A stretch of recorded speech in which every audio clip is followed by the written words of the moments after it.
ఒకసారి డిస్కషన్ వస్తూ ఉంటే జర్నలిస్టు కరోనా సమయంలో కూడా మనందరూ కూడా చూశాం.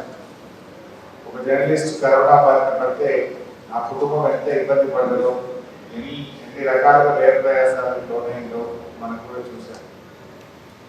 జర్నలిస్ట్ జీవితం చూడడానికి గొప్పగా ఉంటుంది, కానీ పర్సనల్ జీవితం చూస్తే చాలా ఇబ్బందులు ఉంటాయి. మేనేజ్మెంట్ నుంచి జీతాలు రాక సగానికి సగం జర్నలిస్ట్ ఉంటారు, సగం మందికి జీతాలు వచ్చే పరిస్థితి లేదు.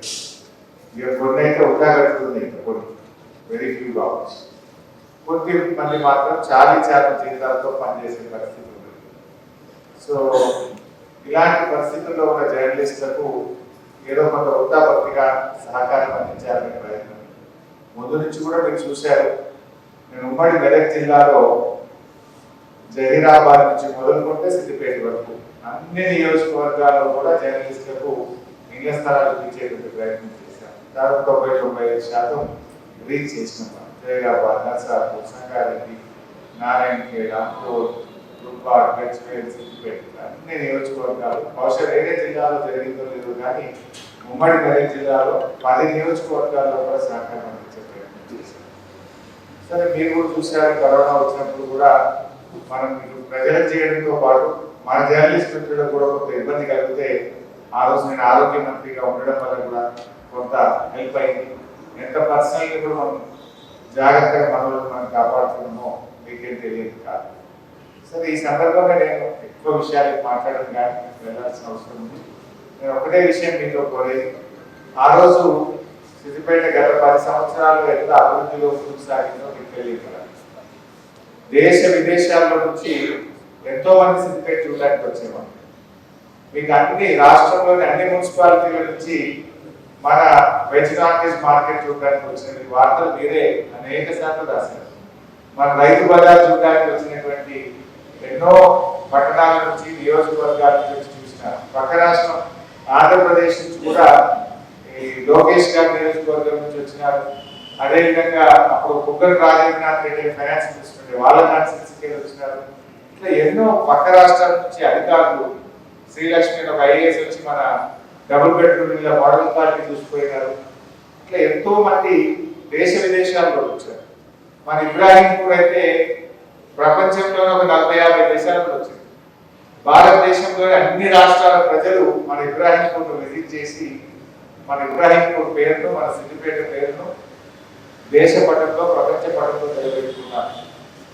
అట్లా దేంట్లో చూసినా మన కోమటిచేడు విషయంలో మనము చెత్త నుంచి గ్యాస్ తయారు చేసేది కూడా పెట్టాం సిద్దిపేటలో. తడి చెత్త నుంచి గ్యాస్ తయారు చేస్తే బ్రిటిష్ అంబాసిడర్, భారతదేశంలో ఉన్న బ్రిటిష్ అంబాసిడర్ వచ్చి దాన్ని ఆ రోజు ఇనాగ్రేట్ చేసిన విషయం కూడా మీకు గుర్తు, ఆయన కంప్లీట్ చేసినారు. అట్లా జాతీయ స్థాయిలో సిద్దిపేట ఒక ప్రత్యేకత తెచ్చారు.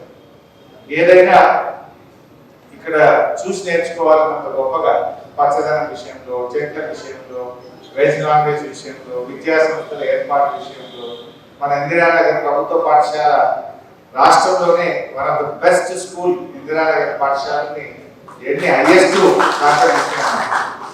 అంతేకాదు భారత ట్రిపుల్ రాష్ట్రం మొత్తం ఎన్ని సీట్లు వస్తాయో సిద్దిపేట జిల్లా నుంచి అన్ని సీట్లు వచ్చేటట్టు మన విద్యా విధానంలో 10వ తరగతి పిల్లలకు ప్రభుత్వ పాఠశాల చదివే పిల్లలకు తెచ్చినారు. ఎస్ఎస్సి రిజల్ట్స్ లో కూడా సిద్దిపేటను టాప్ 1, 2, 3లో వరుసగా 5 ఏళ్ళు ఏ రకంగా వచ్చినామో కూడా మీకు తెలుసు.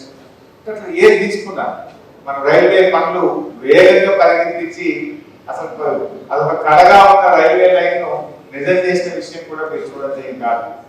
అదేవిధంగా ఇలా ఆయిల్ పాంప్ ఫ్యాక్టరీ కానీ, అసలు ఆయిల్ పాంప్ తోటలు అంటే ఏంటో మనకు తెలియదు. సిద్దిపేటకు ఆయిల్ పాంప్ పరిచయం చేసి ఇలా అత్యధిక దిగుబడి సంపాదిస్తూ ఆయిల్ పాంప్ లో రాష్ట్రానికి మళ్ళీ సిద్దిపేట ఆదర్శంగా నిలబడే పరిస్థితి మనం తెచ్చుకున్నాం.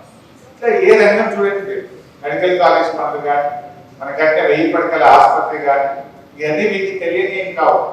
అండర్ గ్రౌండ్ డ్రైనేజ్, పెద్ద పెద్ద నగరాలకు వెళ్ళిన అండర్ గ్రౌండ్ డ్రైనేజ్ ను బంధువులు లేకుండా చేసి, బోర్డీల్లో మురికి నీరు లేకుండా చేసి, ఎంత వాసన ఉంటే ఎట్లుంటుంటే మనం అనుభవించింది కాదు.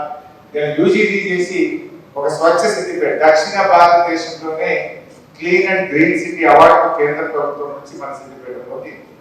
All these things you know. ఇంకా చాలా విషయాలు ఉన్నాయి. కానీ ఈ రోజు ఏం జరుగుతూ ఉంది, దయచేసి దాన్ని కూడా ఫోకస్ చేయండి. ఆ రోజు మీరు రాశారు, ఎన్నో విజయాలు రాశారు, ఎంతో మంది మన దగ్గర చూడడానికి వస్తే ఆ వార్తలను మీరే మీ పెద్దలతో రాశారు. కానీ ఈరోజు ఎక్కడ చూసినా అభివృద్ధి పుట్టుబడిపోయింది. నర్సింగ్ కాలేజ్ చూస్తే కరీంనగర్ రోడ్లో 2 సంవత్సరాల నుంచి కనీసం ఒక ఇటుక కూడా పెంచిన పరిస్థితి. 300 కోట్లు ఖర్చు పెట్టి 1000 పడకల ఆసుపత్రి పనులు పూర్తి చేస్తే బెడ్లు వేసి లైట్లు పెట్టి ఫంక్షన్ చేయాల్స్తే దాని 2 సంవత్సరాల నుంచి ఒక అడుగు ముందుకు పడిన పరిస్థితి లేదు.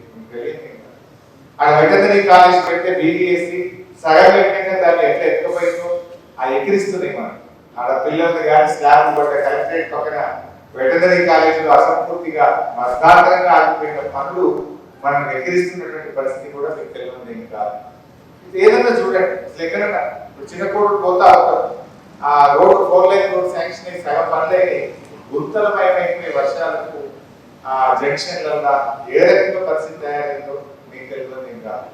మన అవుటర్ రింగ్ రోడ్ సిద్దిపేట ఆ పుల్లూరు జంక్షన్ లో కానీ మల్యాల జంక్షన్ లో కానీ అనేక చోట్ల వెంకటాపూర్ నందూరు దగ్గర బ్రిడ్జ్ దగ్గర కానీ ఎక్కడికక్కడ ఆగిపోయి యాక్సిడెంట్ అవ్వు. అసలు 2 సంవత్సరాల్లో 90% పూర్తయినది. ఒక 5 పైసలు ఉంది గట్టి అవుటర్ రింగ్ రోడ్.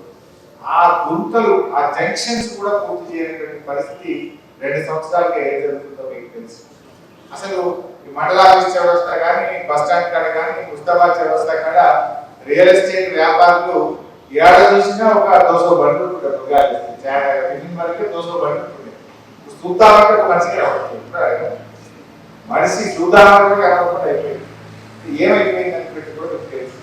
సరే, నా ప్రయత్నం వల్ల కూడా అట్లీస్ట్ మీ ఒత్తిడి మీ సహకారం వల్ల కూడా అది కొంత ముందుకు పోయే విధంగా మీరు దాన్ని హైలైట్ చేస్తూ మరి ఆ రోజు విజయాలు రాశారు. ఇవాళ వెక్కిరిస్తున్నటువంటి అర్థాంతరంగా ఆగిపోయినటువంటి పనుల గురించి కూడా మీ పెన్నులకు పనులు పెట్టాలేమో అని నేను కోరుకుంటాను. అది కూడా ఈ రోజు అవసరం ఉందేమో నేను కోరుకుంటాను. ఎందుకంటే దీన్ని మన సిద్దిపేట అల్టిమేట్ గా ప్రభుత్వాలు మారచ్చు. మీరు సిద్దిపేటలో మీరు స్థిరంగా ఉండేవాళ్ళు, నేను స్థిరంగా ఉండేవాళ్ళు, పొజిషన్లు మారచ్చు, పత్రికలు మారచ్చు, పదవులు మారచ్చు, కానీ అల్టిమేట్ గా ప్రజలకు మనం జవాబుదారి. పొజిషన్ వేరు కావచ్చు, విలేకరులుగా ఉండొచ్చు, కోటిగా ఉండొచ్చు. మనం ఈ ప్రజలకు సేవ చేయాల్సిన బాధ్యత మనకి ఉంది. ఈ ప్రాంతాన్ని, ఈ పట్టణాన్ని, ఈ నియోజకవర్గాన్ని అభివృద్ధిలో ముందుకు నడపాల్సినటువంటి బాధ్యత కూడా ఈ రోజు మనందరికీ కూడా ఉంటుంది. సో ఆనాడు విజయకాంత్ ఎక్కడ రాసిందో ఈనాడు అర్థాంతరంగా ఆగిపోయి ఎక్కిరిస్తున్న పనుల గురించి కూడా మీరు పెద్దలకు పదును పెట్టి దాన్ని ముందుకు తీసుకొని పోయి మన నగరాన్ని అభివృద్ధి వైపులో ముందుకు నడపాలి. నేను ప్రయత్నం చేస్తున్నా. ఎప్పుడు మొన్న కూడా అసెంబ్లీలో చూసిందో లేదో మా శానిటరీ ఇన్స్పెక్టర్లు లేదు మా సిద్దిపేటలో 3 ఖాళీ ఉన్నాయని మాట్లాడాను మన అసెంబ్లీలో. మీకు ఒకప్పుడు సిద్దిపేట చెత్త కనబడుతున్నా ఇవాళ మళ్ళీ కొంత డిస్టర్బెన్స్ స్టార్ట్ అయింది. చెత్త గట్టిగా అంటే 3 శానిటరీ ఇన్స్పెక్టర్లు పట్టుకుపోయారు. ఒక్కటి 3 ఉంటే 3 తీసుకోపోయారు. అట్లా ఒక్క రూపాయి కూడా 2 సంవత్సరాల్లో 1 రూపాయి నిధులు వచ్చింది. కొన్ని రోడ్లు మనకు టౌన్ లో కూడా అక్కడ మరొక అక్కడేసినాం, సీసీ చేయాలి, వాడి రోడ్డు ముందుకు వస్తే పారిపోతుంది. దానికి కారణాలు మీకు తెలియదు కాదు, నాకు మీకు కూడా అది తెలుసు. సో ఎట్లా ఈ రోజు పనులు గుర్తుపడతాము, ఏం జరుగుతా ఉంది అనే విషయాలు ప్రజలకు తెలవాలి. కొంత ప్రభుత్వం మీద ఒత్తిడి పెట్టే విధంగా, కొంత వాళ్ళ కళ్ళు తెప్పించే విధంగా మీ సహాయ సహకారాలు మన ప్రజల కోసం, మన సిద్దిపేట కోసం ఉండాలని నేను మీ అందరినీ పేరుపేరున కోరుకుంటూ మరి కార్యక్రమం ఇది చిన్నగా వృత్తాభక్తిగా నా వంతు సహకారం నేను మీ అందరికీ అందించడం జరుగుతా ఉంది. దీనివల్ల ఎంతో కొంత మేలు. ఆ రోజు ముందుగా మనం అనుకున్నది ఓన్లీ బీమా అనుకున్నాం, కానీ మీరందరూ ఆరోగ్య బీమా కూడా ఉంటే బాగుంటుందని ముఖ్యులు, ఈ వేదిక మీద ముఖ్యులందరూ ఆ రోజు మన కాన్ఫరెన్స్ హాల్లో కూర్చున్నప్పుడు అది కూడా యాడ్ చేయండి అని మీరందరూ చెప్పారు. మీ సూచన మేరకు, మీ అందరి కోరిక మేరకు మీరు చెప్పిన విధంగా ఆ బాండ్స్ అన్ని కూడా తయారు చేసి ఈ రోజు నేను మీకు అందించడం జరుగుతూ ఉంది. తప్పకుండా రాబోయే రోజుల్లో కూడా దీన్ని కొనసాగిస్తూ ముందుకు సాగుతామని మనవి చేస్తూ wish you all the best. Thank you.